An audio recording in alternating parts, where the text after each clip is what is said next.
right now is the CEO and president of the Atlanta Falcons. Rich McKay, how are you, sir? Fantastic. It is good to be here. It is nice to be in SEC country, and we're happy to have the SEC championship in Atlanta for at least the next 10 years. A lot of great things happening with the Atlanta Falcons. Of course, the Super Bowl appearance last year, but more importantly, the opening of the brand new Mercedes-Benz Stadium.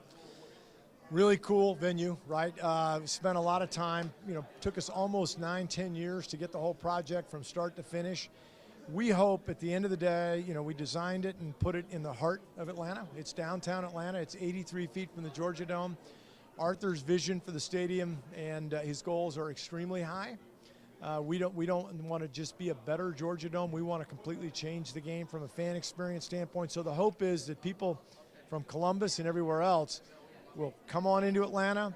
You'll see that stadium. You'll be awed by it, but we hope you're even awed more when you come in and you feel that fan experience. Rich, I think the question that coming out of our area is more importantly than what happened to the dome. Obviously, the Mercedes-Benz Stadium is wonderful, but explain to the folks out there why the decision was made to build the dome and tear down Georgia Dome.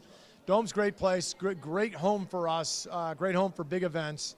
Dome was 25 years old, so the decision we had to make a number of years ago was, okay, should we renovate the Georgia Dome? And if we do, what's going to change for the fans? And the answer was not much. We're going to have to renovate.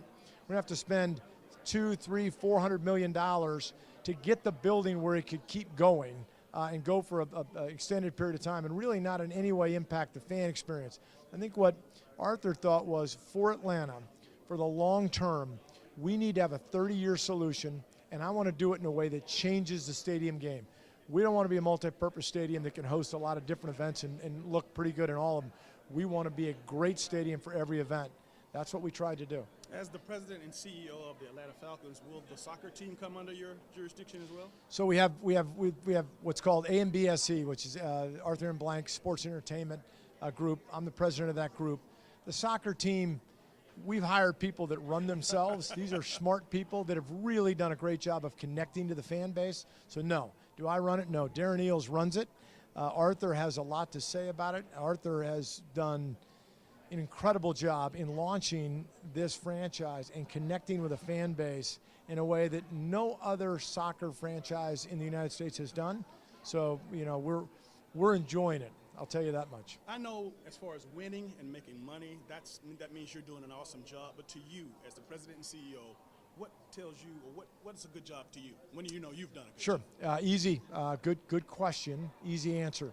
When you're in the airport and you see people wearing Falcons hats, that's it. That's all it is. You want to see people wear the gear and wear the gear with pride.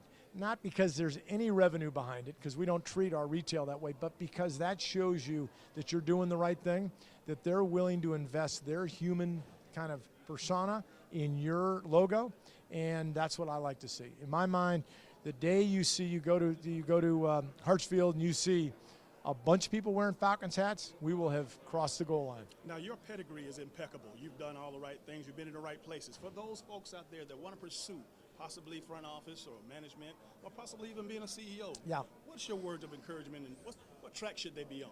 Yeah, interesting. So I think passion matters. I think that passion doesn't mean that if you're going to be, if you have passion about painting, you have to go into painting, right? But it means that you have to have passion once you get into whatever you're going to get into. So to me, when I went to law school, I had passion to be a lawyer. That's all I wanted to be, was a lawyer. So I went to law school. I was a lawyer. I practiced law. Then I started to represent a football team, and I got passionate about that. So to me, it's not so much about saying, well, I want this dream job over here. It's about being passionate about what you do every day and being the best. And at the end of the day, if there's 10 of your people working in the office, you want to be here. You want to be because guess what? That'll get you an opportunity to go over here. So I think what people do too much is they worry about the end. How do I get to this goal line? How do I become a general manager of the franchise? Don't worry about it. How do I become great at what I do tomorrow and the next day, because that will get me potentially to the end goal. That's the way I look at it. Lastly, I know I have some young coaches and some young managers in corporate world out there. We're watching this show. And my question to you is, as the head guy, how important is it for you to be the smartest guy in the room, or do you want to surround the best qualified guys to help you accomplish this task? In life, if you believe you're the smartest person in the room, you're wrong. If you are the smartest person in the room, then you're really wrong, right? The end of the day is it's all about trying to get better. So I want to have a meeting. I don't want to have 4 people in the room. I'd like to have 10. I want to have the interns in the room. I want to hear what they think, because too many times people go into a room to have a meeting with the answers. What? Why are we having the meeting? Don't go into a room to have a meeting with the answers. Go into the room to have a meeting to hear what everybody has to say, and guess what? Then you come to an answer. So you never want to be the smartest guy in the room, and if you are the smartest guy in the room, shame on you. Ladies and gentlemen, the CEO and president of the Atlanta Falcons, Rich McKay. We'll be right back after this.